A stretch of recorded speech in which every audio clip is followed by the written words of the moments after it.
Bonjour, j'espère que vous allez bien. Comme tous les mois, il est temps de faire une revue de mon portefeuille. Alors, nous verrons ensemble la valeur de mon portefeuille d'actions, les dividendes perçus, ma projection de revenus passifs sur 1 an, mais aussi sur 20 ans. Et bien évidemment, en fin de vidéo, je partagerai avec vous mes prochains investissements. Restez avec moi, on se retrouve tout de suite après le jingle.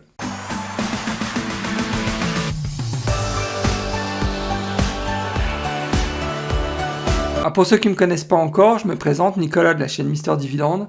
Mon objectif financier est de construire un revenu passif stable et sécurisé en investissant sur les marchés financiers. Je partage avec vous et en toute transparence mes analyses boursières. Je publie en règle générale 2 à 3 vidéos par semaine, donc il ne faut pas hésiter, inscrivez-vous, c'est entièrement gratuit. Je rappelle que mes épisodes sont disponibles en podcast et vous pouvez aussi rejoindre la communauté sur Discord. J'ai laissé le lien dans la description de la vidéo. Avant de démarrer, n'oubliez pas de liker ma vidéo, c'est très important pour soutenir la chaîne. Je tenais aussi à vous informer que je ne suis pas un conseiller financier, qu'il est important de faire ses propres recherches avant d'investir sur les marchés. Ne foncez pas tête baissée sans savoir dans quoi vous investissez. Gardez toujours votre esprit critique, c'est vraiment le meilleur moyen de faire de l'argent sur les marchés. Commençons par la valeur de mon portefeuille. Au 1er décembre 2021, la valeur de mon portefeuille est estimée à 139 406 $.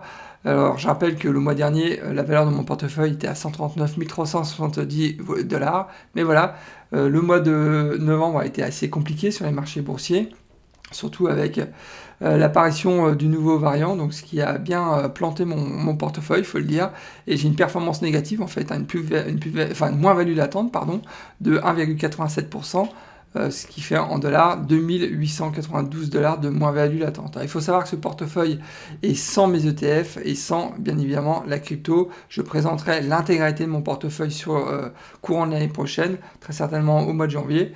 Donc là, on va finir en fait l'année uniquement sur la partie action, mais l'année prochaine, c'est promis, je mettrai l'intégralité de mon portefeuille, que ce soit de la crypto, des ETF ou des actions. Passons à la croissance de mon portefeuille. Comme je le disais précédemment, le mois de novembre a été assez compliqué. J'ai fait une moins-value latente de 1,87%. C'est vrai qu'on sort d'un super mois d'octobre. J'avais fait une plus-value de 4,92%. Le mois de septembre était un peu moins bon, j'avais fait une moins-value de 5,76%, il y avait des prises de bénéfices, c'était le dernier mois du troisième trimestre, donc c'est un peu normal. J'ai peur que le mois de décembre soit aussi dans la même tendance, c'est-à-dire qu'il y ait des prises de bénéfices qui se fassent avec les fonds d'investissement qui doivent déjà payer leurs traders et puis aussi payer à leurs clients, donc on verra ce que ça donnera. Donc voilà, bon, d'une manière générale, c'est vrai que la dernière partie de l'année a été quand même un peu plus compliquée sur les marchés actions. Passons maintenant au top et au flop de mon portefeuille d'actions, à savoir que le top a été Apple, avec une croissance sur un mois de 15,52%, Digital Reality Trust, qui a eu fait une croissance de 6,08%, Broadcom, donc qu'on ne présente plus, qui est systématiquement en croissance maintenant depuis le Covid, c'est vraiment extraordinaire. Broadcom, je vous invite aussi à regarder ce titre de plus près. J'ai fait aussi une vidéo à ce sujet, c'est vraiment une belle boîte. Pinnacle West Capital qui a fait une croissance de 5,4%, enfin ça remonte. C'est vrai que le titre, actuellement je suis en déficit sur ce titre. Donc il a vraiment pris cher entre le mois de septembre et le mois d'octobre. Ensuite, en moins-value, on a donc Alibaba, là ça a été... c'est terrible, j'ai fait une moins-value latente de moins 20%. Il semble que le titre commence à rebondir, enfin j'espère, parce que là c'est vraiment j'ai fait vraiment une très mauvaise opération, je pense, sur Alibaba. Je l'ai acheté vraiment pas au bon moment, très clairement. Je pensais que le prix allait rebondir quand je l'ai acheté, mais bon, il a continué à baisser, et maintenant, voilà, je me prends une moins-value latente de moins 20%. Donc ça reste donc un titre chinois. Je rappelle que vraiment les titres chinois, c'est quand même assez spéculatif, on ne sait pas trop où ça va, surtout avec les interventions récurrentes du Parti communiste chinois. Donc ça va pas dans le sens pour rassurer les investisseurs. Ensuite, on a Merck et Pembina qui ont perdu 12%, Honeywell qui a perdu 10% et Comcast qui a perdu 8%. Bon, il n'y a vraiment rien d'alarmant. Il y a certainement des prises de bénéfices. Donc, sinon, les sociétés quand même se portent plutôt bien. Donc, je pense il y a peut-être aussi des arbitrages sectoriels qui sont intervenus sur le mois de novembre. Très certainement, Pembina, je sais que EPD aussi a pris cher sur le mois de novembre. Donc, mais bon, rien de bien méchant. Passons maintenant aux investissements réalisés sur le mois de novembre. Alors je me suis renforcé sans surprise sur Microsoft, je le fais quasiment tous les mois. J'ai acheté mes premières positions sur Prudential, j'ai clôturé mes positions sur Visa et Oracle, j'ai fait une vidéo sur le sujet, donc je vous invite aussi à regarder cette vidéo. Et j'ai vendu et racheté aussi AT&T, c'était juste pour aussi des histoires fiscales. Voilà, je me suis renforcé encore de nouveau sur Broadcom. J'ai utilisé en fait la vente de Visa et Oracle pour me renforcer sur Broadcom. J'ai acheté du Alibaba et malheureusement j'ai acheté alors que ça a encore chuté, tant pis pour moi. Je me suis renforcé sur Johnson & Johnson, je l'avais aussi annoncé, et bien évidemment, je me suis encore renforcé sur Realty Income. Donc au total, j'ai investi pour 2393 $, et de mémoire, le Prudential PRU a été financé intégralement, donc c'était 325 $, donc ça a été financé intégralement par les dividendes que j'ai perçus sur le mois d'octobre et une partie du mois de septembre. Alors regardons maintenant le top 10 de mes plus grosses positions. Alors en numéro 1 c'est Microsoft, j'ai presque 7000 $ maintenant sur Microsoft. Deuxième position c'est J&J, donc Johnson & Johnson pour 6800 $. Ensuite on a Nvidia, donc je ne me suis pas renforcé sur Nvidia, c'est juste que le titre n'arrête pas de monter. Et j'avais à l'époque acheté, je me rappelle, 4 titres. Ensuite il y a eu un split du titre, je me suis retrouvé avec 20 titres et depuis le split, le titre ne cesse de monter. Donc ça me fait une valorisation maintenant sur Nvidia de 6500 $. Ensuite on a Avalon Bay en 5e position. Ensuite on a FLAC, AbbVie, Verizon, Pembina pour 4400 $, Apple pour 4400 $ aussi et Nucor pour 4250 $. Donc aucun changement dans mon top 10 par rapport au mois précédent. Sur ma chaîne Mister Dividende, je vous montre comment j'ai réussi à gagner 300 $ par mois de revenus passifs grâce à mon portefeuille d'actions à dividendes croissants. Alors n'attendez pas, abonnez-vous, c'est entièrement gratuit et bien évidemment si le contenu de la vidéo vous plaît, vous pouvez aussi liker la vidéo. Alors passons maintenant à mon top 10 des plus-values en dollars. Donc le numéro 1 depuis ce mois-ci, c'est Nvidia, sans surprise, Nvidia qui flambe en bourse. J'ai une plus-value actuellement de 3695 $, ce qui fait 129%. Deuxième position Nucor, qui était en première position encore le mois dernier, avec une plus-value de 2769 $. Soit 175%, donc c'est quand même très beau. J'ai vraiment acheté au bon moment Nucor. Et en troisième position, on a Avalon Bay avec une plus-value de 2219 $, soit 56%. Il faut savoir qu'en quatrième position, à mon avis, il va devenir en troisième position très rapidement, c'est Microsoft, avec une plus-value de 1800 $, soit 34% aussi de plus-value latente, donc vraiment nickel. En cinquième position, on a AbbVie, ensuite on a Aflac, Lint Automatic Data Processes, donc ADP, Archer Daniels et Apple. Alors il faut savoir que dans le top 10 sont rentrés ce mois-ci ADP, Apple et AbbVie. Sont sortis de ce top 10 Federal Realty Income et Honeywell puis Emerson aussi.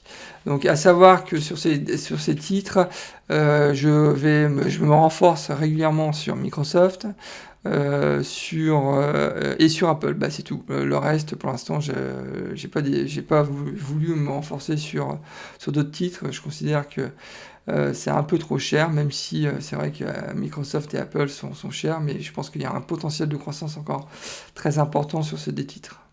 Allons maintenant là où ça fait mal, c'est-à-dire au top 10 des moins-values. Alors en numéro 1, c'est Verizon, qui a une moins-value actuellement de 354 $, ce qui fait 6,95% de moins-value. Ensuite, on a Alibaba, qui a une moins-value de 292 $, soit au 1er décembre, une moins-value de 27%. Donc là, j'ai vraiment pris une bonne claque. Ensuite, on a Walgreens, Pinnacle, Dominion, Intel, EPD, Prudential, Colgate et Kimberly. Donc sont rentrés dans mon top 10 des moins-values, donc Dominion et Colgate. Sont sortis AT&T et Clorox. AT&T, hein, c'est purement... là, il faut savoir que c'était mon numéro 1 en termes de moins-value le mois dernier. Mais là, le fait que j'ai vendu puis racheté, c'est sorti en fait de mon top 10 des moins-values. Mais bon, il faut savoir que j'ai quand même perdu, en tous les cas, plus de 800... Enfin, j'avais une moins-value latente, je crois, de mémoire de $800 le mois dernier. Alors sinon, faut savoir que sur ces titres, je suis quasiment acheteur sur l'ensemble de ce top 10. C'est vraiment des belles sociétés. Bon, Alibaba, j'ai peut-être arrêté d'acheter, hein, parce que bon, je vais attendre que ça remonte un peu. Mais bon, il faut savoir que je vous le dirai, je vous le confirmerai dans mon dernier slide, mais par exemple, je vais racheter sur le mois de décembre Dominion. EPD, je vais peut-être encore racheter. Colgate et Kimberly, ce sont vraiment deux belles boîtes sur lesquelles je pense que je vais me renforcer aussi. Verizon peut-être aussi. Enfin bon, c'est que des belles boîtes. Donc tant mieux si actuellement il y a des corrections sur ces titres, hein, puisque ça va me permettre de me renforcer peut-être sur le mois de décembre ou peut-être aussi sur le mois de janvier. Passons maintenant à l'analyse sectorielle. Bon là, il n'y a vraiment rien de neuf. Je suis toujours très exposé sur la partie tech avec une exposition de 21% par rapport donc, à mon portefeuille total. La partie santé représente 13% de mon portefeuille. Ensuite, la partie rate, donc tout ce qui est immobilier, représente 11% de mon portefeuille. La partie utilities représente 10% de mon portefeuille. Et enfin, la partie consumer staples donc, représente 10% de mon portefeuille. Donc vraiment, rien n'a changé à ce niveau-là. Au niveau de ma projection de mes revenus par secteur, il faut savoir que c'est le secteur de la santé qui est le plus gros contributeur, puisque ma projection de mes revenus passifs sur les 12 prochains mois, donc sur la partie santé, représente donc $679, et ça représente donc 15% de mes revenus sur les 12 prochains mois. Ensuite, on a les rates avec donc $638 qui représente 14,82%, et on a toute la partie communication, donc c'est surtout AT&T et Verizon, qui ont une projection donc sur les revenus passifs sur les 12 prochains mois de $610, ce qui représente donc 14% de mes revenus totaux. Passons maintenant à la partie dividendes, à savoir que sur le mois de novembre, j'ai touché $295 de dividendes, donc c'est plutôt une belle performance, puisque je rappelle que sur le mois 2 en fait, de chaque trimestre, c'est vraiment le mois le plus faible sur mon portefeuille. Donc si on compare avec le mois 2 du trimestre 2, on constate quand même qu'il y a une belle progression, puisque au mois d'août, j'avais touché $271 de revenus passifs, et là on passe à $295. Donc le mois de décembre, théoriquement, devrait être un super mois, hein, donc je devrais très certainement être autour de $430. Donc on verra ce que ça donne. Mais bon voilà, donc ce qu'il faut retenir, hein, de toute façon, c'est surtout la croissance continue en fait de mon revenu passif qui augmente sans arrêt depuis maintenant 2 ans et demi. Et c'est ça aussi la puissance des sociétés américaines qui augmentent leurs dividendes chaque année. Bien évidemment, il faut faire un boulot au niveau de la sélection des titres. Hein. Toutes les sociétés n'augmentent pas leurs dividendes chaque année, ça serait trop beau. Mais en tous les cas, les sociétés que je sélectionne vraiment avec une priorité qui est la capacité d'augmenter le dividende chaque année. Alors sur le mois de novembre, j'ai touché 12 salaires. Je rappelle qu'un dividende pour moi c'est comme un salaire, donc j'arrête pas de le répéter aussi. C'est la raison aussi pour laquelle quand une société décide de réduire en fait son dividende, en règle générale, je la sors, sauf s'il y a un spin-off, ça va être le cas par exemple avec AT&T, mais bon, sinon moi je n'admets pas en tout cas des baisses de salaire, donc des baisses de dividendes, donc ça c'est vraiment un critère d'exclusion dans mon portefeuille si un jour une société décidait de baisser son dividende sans aucune raison. Donc alors, comme je disais, sur le mois de novembre, j'ai touché 12 salaires. Les plus gros salaires ont été AT&T, Pembina. Donc AT&T, j'ai touché $65. Pembina, j'ai touché $32. On a AbbVie, donc j'ai touché $52. Et Verizon, j'ai touché $51. Passons à la projection de mes revenus passifs sur les 12 prochains mois. Donc au 30 novembre, mon revenu passif sur les 12 prochains mois était estimé à 4303 $, donc ce qui fait une nette amélioration de 131 $ par rapport au mois d'octobre. Je rappelle qu'au mois d'octobre, j'avais une projection de mes revenus passifs estimée à 4172 $. Mon objectif de cette année était donc de 4000 $. Là, je suis déjà au-dessus, donc j'ai déjà atteint mon objectif, donc ça c'est top. Et je rappelle une nouvelle fois que cette projection de mes revenus passifs ne prend pas en compte toute la partie revenus passifs en crypto-monnaie. Donc là, c'est uniquement mes revenus passifs sur mon portefeuille d'actions. Allons un peu plus dans le détail au niveau de la projection de mes revenus passifs sur les 12 prochains mois. Mes plus gros revenus passifs sont AT&T, Pembina, Verizon et AbbVie. Donc AT&T, donc je touche actuellement un revenu passif de 312 $, mais je rappelle que suite au spin-off, cette projection va être réduite au moins de 40%. Ensuite, on a Pembina, je touche un revenu passif de 305 $. Verizon, je touche actuellement un revenu passif de 230 $ à l'année. Et AbbVie, je touche un revenu passif de 226 $ à l'année. Alors, il faut savoir que ces 4 titres représentent un peu plus de 5% de mes revenus totaux, et c'est beaucoup trop, donc c'est la raison pour laquelle, pour l'instant, je vais arrêter d'investir sur ces 4 sociétés, mais je vais très certainement, par exemple, me renforcer sur Johnson & Johnson, puisque c'est une société vraiment qui est idéale aussi en termes de revenus passifs. C'est une société qui verse des dividendes croissants maintenant depuis, de mémoire, je crois, plus de 50 ans. Donc, et ça, c'est typiquement le genre de société que j'affectionne. Et donc, très certainement, je vais encore me renforcer sur le mois de décembre ou le mois de janvier. Sinon, je risque de me renforcer aussi sur EPD et Realty Income, bien évidemment. La Realty Income, c'est vraiment ma société chouchoute dès lors qu'on parle de rate. Passons maintenant à mon second indicateur qui est la projection de mes revenus passifs sur 20 ans, un indicateur qui est vraiment très important pour moi puisque dans 20 ans théoriquement je serai en retraite. Et donc au 1er décembre, il faut savoir que ma projection de mes revenus passifs est de 21 900 $. Je rappelle que le mois dernier, ma projection de mes revenus passifs est de 20 600 $. Donc il y a une augmentation de mes revenus passifs sur un mois de 1300 $, ce qui est plutôt encourageant. Et je rappelle que cette projection est sur base de mon portefeuille actuel. Donc si demain j'ai décidé d'arrêter en fait d'investir et de rajouter de l'argent régulièrement sur ce portefeuille, mais qu'au final je réinvestissais uniquement les dividendes que je perçois, donc j'aurai dans 20 ans un revenu passif de 21 900 $, donc ce qui est déjà pas mal. Et bien évidemment je vais continuer à investir sur ce portefeuille, mais bon, ça me donne aussi des bons indicateurs pour ma retraite. Passons maintenant aux augmentations de dividendes, on pourrait appeler ça aussi augmentation de salaire. Et c'est vrai que sur le mois de novembre, j'ai été vraiment gâté puisque 9 sociétés de mon portefeuille ont augmenté leurs dividendes. Et c'est vraiment la fête. Donc j'ai Nusor qui a augmenté son dividende de 23%, Merck de 6%, Realty Income de 4%, MT Bank qui a augmenté son dividende de 9%, Aflac de 21%, ADP de 12%, TELUS de 3,5%, Pinnacle de 2% et Emerson de 2%. Alors toutes ces augmentations de salaire, donc de dividendes, ça a généré en fait une croissance de mon revenu passif de 66 $ par rapport au mois dernier. Imaginez, c'est pas négligeable. Et donc, si on fait le compte depuis le début de l'année, j'ai déjà reçu 52 augmentations de salaire. C'est-à-dire qu'il y a 52 entreprises de mon portefeuille, je crois que de mémoire j'en ai 56 ou 55, je ne me rappelle plus trop. Donc il y a 52 sociétés qui ont augmenté leurs dividendes.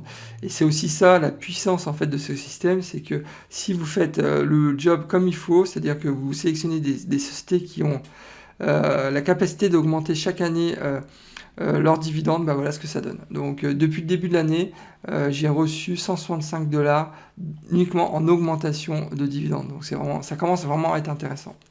Passons maintenant en revue les prochains investissements que je vais faire sur le mois de décembre. Bon, c'est sans surprise, j'ai déjà fait une vidéo sur le sujet, mais je pense qu'il est toujours intéressant de repasser en revue les sociétés sur lesquelles je vais investir. Donc, alors, on a dans un premier temps, je vais investir pas de nouveau, je vais investir pour la première fois sur de l'USDC, donc c'est un stablecoin. Donc je rappelle qu'on a quand même des rendements de 10%, donc c'est vraiment très intéressant. Le site sur lequel je vais investir, c'est crypto.com, j'en ai déjà parlé. Ensuite, dans ma watchlist, on a du Reality Income. Je vais de nouveau me renforcer sur cette société. Bon, vous le savez, j'adore cette société, c'est vraiment une boîte avec des fondamentaux qui sont très costauds. Je vous invite aussi à faire vos propres recherches, vous verrez. On a Broadcom aussi qui est dans ma watchlist, Clorox et Dominion. Dominion, c'est une société sur laquelle j'ai déjà investi, mais je vais me renforcer aussi ce mois-ci. Vraiment une belle boîte qui est plutôt sous-évaluée actuellement par le marché. Et je vous invite aussi à faire vos propres recherches, mais c'est vraiment une société qui a de l'avenir puisqu'elle a massivement investi dans les énergies renouvelables. Donc bon, faites vos propres recherches, vous verrez. Eh bien écoutez, nous arrivons déjà à la fin de cet épisode. Alors j'espère que cette revue de mon portefeuille vous a plu et vous a donné aussi quelques idées. Mais surtout, faites vos propres recherches, c'est vraiment très important avant d'investir en bourse.